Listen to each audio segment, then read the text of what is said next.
There are 15 brand new SUVs on lots right now that are already turning damn near worthless. And it isn't because they're old, it's because buyers are running away from them. I'm not talking about electric rigs either. These are gas SUVs that turned into money pits the day you signed. If you own one, you've likely already lost thousands and don't know it yet. And the one sitting at number one is a six-figure rig, $100,000 and more, that now sells for less than a used economy car with 100,000 miles on it. Stay with me and I'll show you exactly how that happened and how to never be the man holding it. For years the story was that a fancy badge holds its value and protects your money. That's the tale the counter tells. But the truth is the opposite on these 15. A rig loaded with complicated junk from a brand nobody trusts anymore doesn't hold value, it hemorrhages it. We used to know that simple and proven was worth more in the long run. The whole business has worked hard to make us forget it, because the churn is where their money is made. I'm Earl, and I've turned wrenches on diesel trucks for 40 years, so hear me on one thing. This is my own hard-won opinion, not buying advice. So do your own homework before you put money down. If you like an old diesel man telling you straight what's built to last and what's a trap, hit subscribe. It's free and it helps me keep making these. Now let me show you the traps, starting at number 15. Number 15 is the 2025 Buick Enclave. It got a big redesign, and a redesign usually helps a rig hold its value, but not this time. A firm called Car Edge figures the Enclave to shed half its value inside 3 years. Here's the trouble. Buick dumped a mountain of these onto rental fleets, and now the used market is drowning in rental returns. A $50,000 Enclave is struggling to bring $25,000 at auction. And on top of that, Buick tossed the proven V6 for a little 2.5-liter Turbo 4 to save fuel. In the real world, it's loud, it's gutless in a rig that size, and owners are already reporting rough, jerky shifts and power loss. When your SUV has a bad transmission reputation and a rental fleet stink on it both, buyers offer bottom dollar, and the folks trading them in get destroyed. I had a lady bring one of these little turbo Buicks into my bay with a shudder in the shifts and barely 12,000 miles on it, still smelling new, and she'd already been quoted a trade number that made her sick.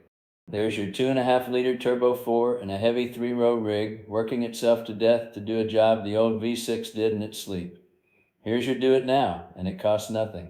Before you ever fall for a redesign, pull up its resale history for the last model and see how the old one held up.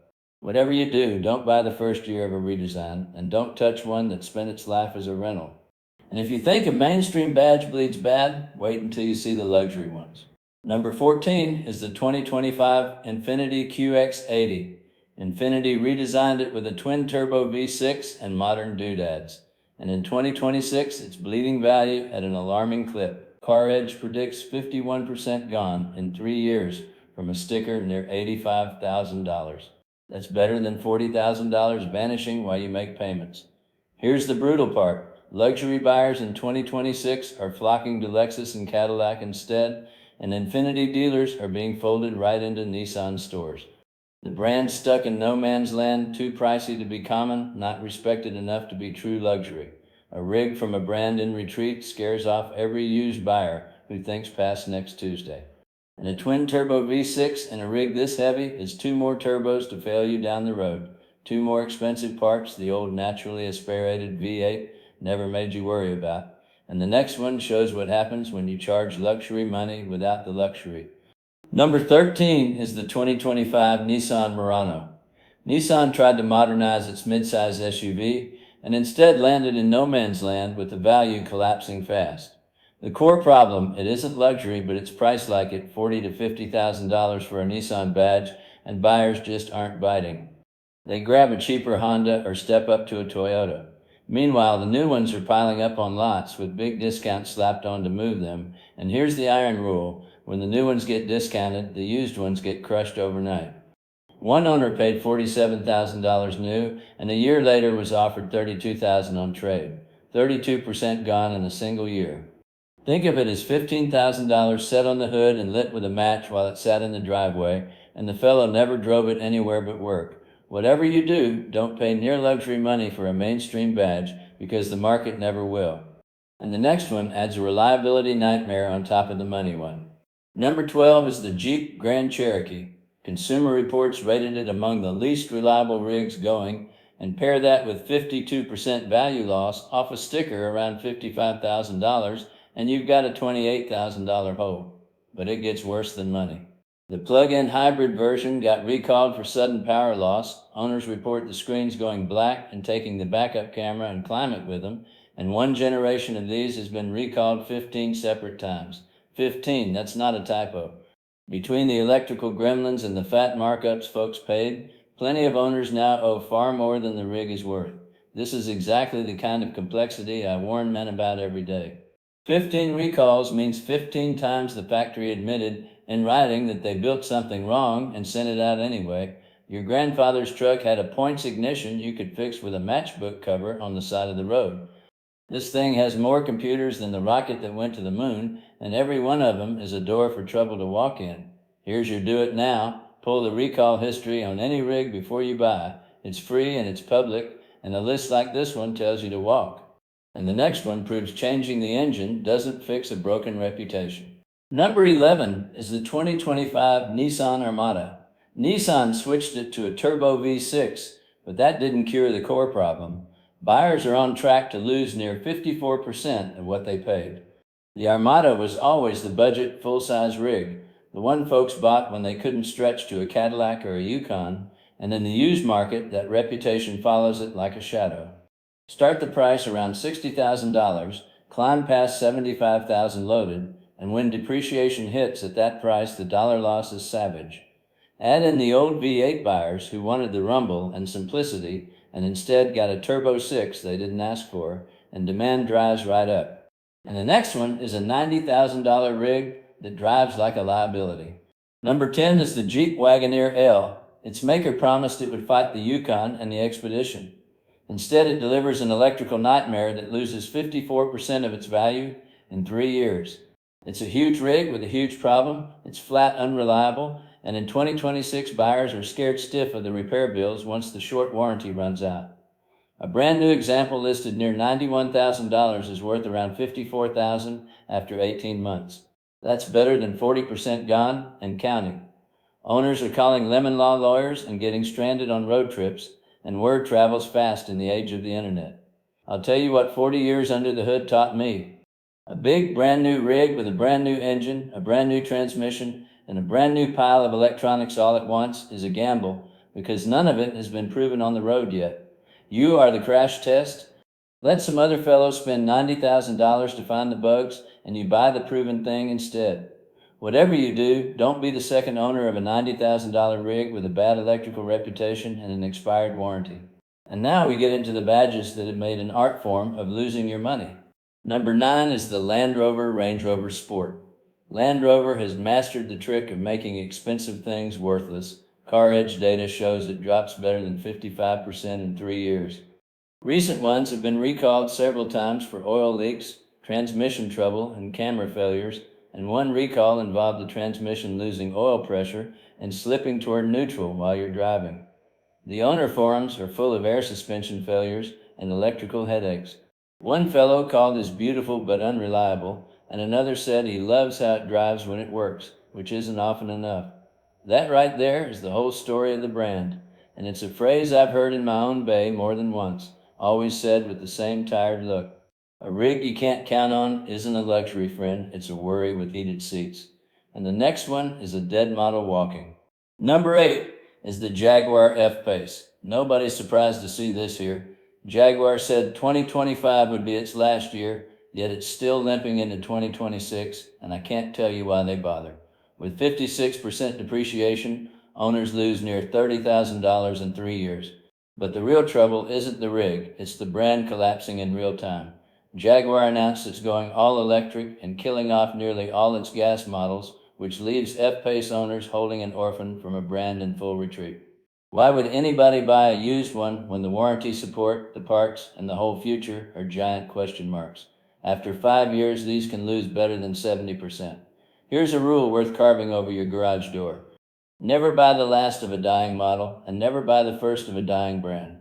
An orphan rig is a rig nobody wants to feed, and the parts shelf only gets emptier from the day they stop building it, and the next one dies of plain old age.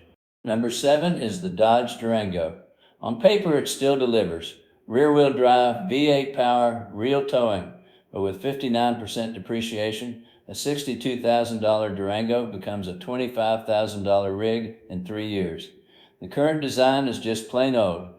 While the competition added modern safety gear and updated insides, Dodge kept selling the same thing, and the hot rod muscle SUV trend that sold them has faded. A 1-year-old Durango already averaged near a 31% drop. That's $19,000 gone in 12 months. Now, I'll be fair, that V8 is a proven old motor and it'll run, so this one hurts less on repairs than the fancy Europeans up ahead. But an old design in a market chasing new toys still bleeds value, and the high-performance versions bleed it fastest as the fad dies. And the next one is a rig with an identity crisis. Number 6 is the Dodge Hornet. This thing is a rebadged Italian Alfa Romeo sold under a muscle car name, and that confusion doesn't sell. It shows 59% depreciation. Walk into a Dodge store in 2026 and you'll see Hornets piling up, and by the middle of 2025, the discounts on new ones ran $15,000 just to clear the lots. When new ones sell for that far under sticker, it nukes every used one. A 1-year-old Hornet is worth less than a 5-year-old Toyota Compact today. Let that number sit with you. A brand new rig worth less than one that's already served 5 years and half a family. Quality troubles and recalls dogged it from the start, and that Italian rig it's based on is next. Number 5 is the Alfa Romeo Tonale. Alfa figured Italian styling could crack the American market, and they were dead wrong. Nearly 61% depreciation means owners lose around $28,000 in 3 years off a $46,000 rig. The sales tell it, barely more than 3,000 of them found buyers in a year. Thin dealer network, little brand awareness, and a long reliability reputation that haunts the badge. It's already been recalled several times for transmission delays, battery drain, and sensor troubles, and that crushes buyer confidence right out of the gate. And think about the plain trouble of owning one. When the nearest dealer that can even work on it is 100 miles off, every little fault becomes a day off work and a tow. A rig is only as good as the shop that can fix it, and these have almost none. And the bigger Alfa is no better. Number 4 is the Alfa Romeo Stelvio. Same Italian curse as the Tonale. It's gorgeous to look at and fun to drive, and absolutely brutal on resale. Near 61% gone in 3 years, around $30,000 off a $49,000 rig. The driving isn't the problem, it's everything else. The thin dealer network, the low awareness, and Alfa's long reliability reputation scaring off used buyers. Whatever you do, don't let a pretty rig from a brand with no service network and no track record talk you out of your hard-earned money, no matter how sweet it corners on the test drive. And now the top 3, where the losses stop being painful and start being catastrophic. Number 3 is the Land Rover Range Rover, the big one. This one hurts because it looks like it should hold value, all that presence and prestige. But behind the image is one of the worst depreciation curves in the whole SUV world, near 68%, with some owners losing well over $70,000 in 3 years. Reliability nightmares, insanely complex electronics, air suspension failures, and sky-high repair costs all gang up to destroy buyer confidence. And here's the kicker that kills resale. Once the 3-year warranty runs out, buyers run. Nobody wants a Range Rover out of warranty. The wealthy folks who drive them know it better than anybody, which is exactly why so many of them lease these and hand the keys back before the warranty ends. Chew on that a minute. The people with the most money and the best information won't own one past the warranty. They rent the image by the month and walk away before the bill comes due.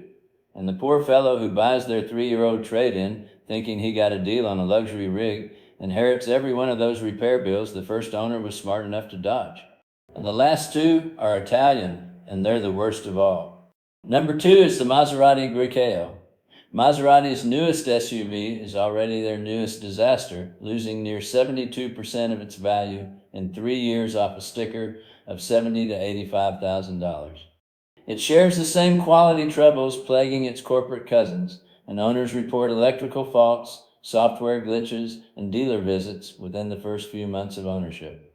When a brand new luxury rig is in the shop before the plates are hot, the used market smells it a mile off and prices it accordingly. 40 years has taught me that the first 90 days tell you everything, because a rig that's honest will just start and run and let you forget about it and a rig that's trouble starts asking for the dealer right away. But the Greek ale isn't even the worst. The worst is its big brother, and here's the payoff I promised you. Number one is the Maserati Levante, and this is the one I teased at the start. It carries the same brutal near 72% depreciation as the Greek ale, but here's why it takes the crown. The Levante starts way higher, so when it collapses, the dollars are catastrophic. We're talking six-figure SUVs, $100,000 and up, losing better than 2/3 of their value in 3 short years. Everything that hurt the smaller one hits harder here. Low demand, a tiny dealer network, high upkeep, and that long reliability reputation, all stacked on top of a much bigger sticker. Once the warranty's gone, the used market taps out completely. Buyers don't trust it, dealers don't want it. And here's the cruel joke that closes the whole loop. The Levante has a Ferrari-derived engine under the hood, a genuine exotic motor, and its resale value is worse than a used economy car that cost a fifth as much. A Ferrari heart worth less than a used runabout. That's not bad luck. That's a rig built to dazzle you on the lot and drain you every year after, and the market finally figured it out. Let me put a number on it the way I'd tell a friend across my workbench. A man buys that Levante at, say, $110,000, drives it 3 years, changes the oil, does nothing wrong, and hands back the keys with maybe $35,000 left in it. He lit $75,000 on fire to be seen in it. You could have bought 2 good Toyotas, driven one, parked the other in the barn for your kid, and still had money in your pocket. That's the whole loop, friend. The fancier the badge on this list, the harder it falls, all the way down to a 6-figure exotic worth less than a used runabout. Now hear what ties all 15 together, because it's the same lesson every time. None of these went worthless because the owner did anything wrong. They went worthless because the companies behind them chased complexity and prestige over the plain things that actually hold value, being simple, being proven, and being from a badge folks trust. You're not seeing it coming was never a moral failing. You were sold an image, a badge on a hood meant to signal to the neighbors that you'd made it, and the bill for that image came due, quiet and enormous, at trade-in time. But now you know how to read it. Here's the whole lesson in one breath, the same one my daddy gave me. Buy the rig the mechanic drives, not the one the salesman drives. The mechanic knows what's coming, and he buys plain, proven, and simple every single time. The 3 cheapest things to own over 10 years are almost never the 3 fanciest, and every rig on this list proves it in dollars. And whatever you do, don't ever mistake a fancy badge and a big screen for value, because the truest wealth in a driveway is a plain, proven rig that's still worth something the day you sell it, and a man who owns one of those answers to nobody. So do me a favor and drop a comment below and tell me just 2 things. First, which of these 15 shocked you the most? Or worse, are you stuck making payments on one right now? And second, tell me the worst you've ever personally been burned on a trade-in, the rig and the number, because I read every one of these and the stories never stop amazing me. Thank you for spending this time with an old diesel man. It truly means a great deal to me. Keep the old iron running, take care of yourselves, and I'll see you next time.